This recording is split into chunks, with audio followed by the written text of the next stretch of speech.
Key to Love number 59, Slowing Down. Hello and welcome to How to Love for these weekly instructions, and you will soon be on your way to manifesting deep and meaningful love into your life. You see, we're doing this intense, deep balance approach. Sometimes we hit resistance, and we get to this right now in this program, and we go, thank God for moving past the stuff where I have to write letters to myself. I do not need to do that. But then when we think of a former partner, we get resentful. We do not want to hear their name. They are such idiots and jerks. That means we have bypassed the process. You're going too fast. You've got to slow down, back up, and still do the work. You can still stay here with me as we finish the program, but then you've got to go back and do the writing. That's one of the reasons why we do the homework, which I hope you have.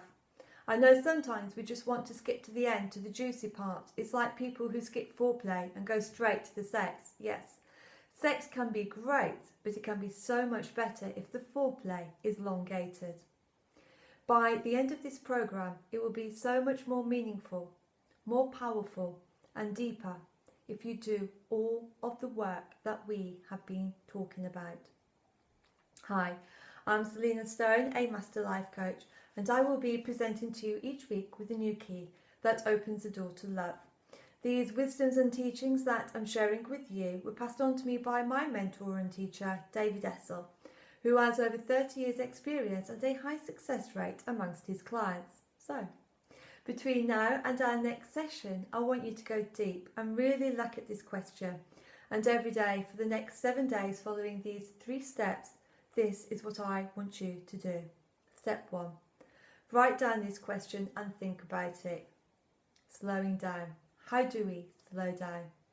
Today, I want you to do a little overview of the importance of slowing down, getting out of the projection onto others, blame and victim, so we can move forward. I also want to remind you that this whole process is looking for the one thing. The one thing, as you remember, is the one thing that you have blocked the most. Once you've removed that, all of the rest of this work that we're going to get into should be an absolute joy. It should be an absolute bliss. It should be absolute happiness. Step 2, visualization. Write the scenarios, the feelings it brings to mind, the triggers, the memories of the past. Then fast forward and jump into the future. What do you see? Describe these pictures you're seeing. Just write them all down. Here's another example for you. A woman who'd been in a dysfunctional relationship, who had been codependent for almost 30 years, had been with around 4 or 5 men altogether. She does this work to find out her one thing, this huge codependency issue, not having a voice with her partners. She is now single doing this work, and then what happens? She jumps right back into a relationship. And what happens more often than not is we're not clear yet, so we're not going to choose someone who's going to throw us and bring back that codependent nature. We're going to choose someone who's going to push our buttons because we have not healed.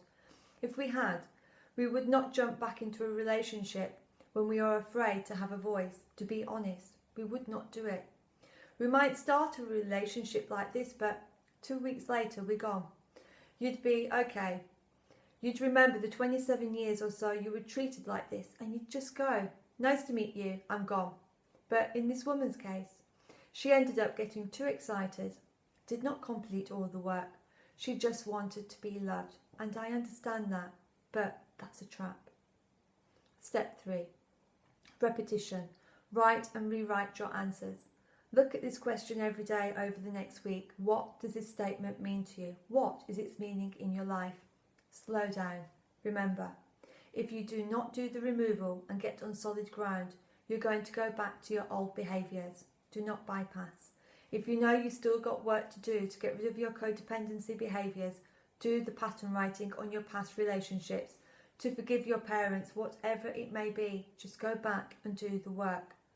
It's up to us to continue working the process. A red flag to look for when the going gets tough and you do not feel like writing the letters anymore about anger, resentments, illusion, fantasy, the one thing you've been holding on to that's been blocking you from deep love, and you do not feel like doing it anymore.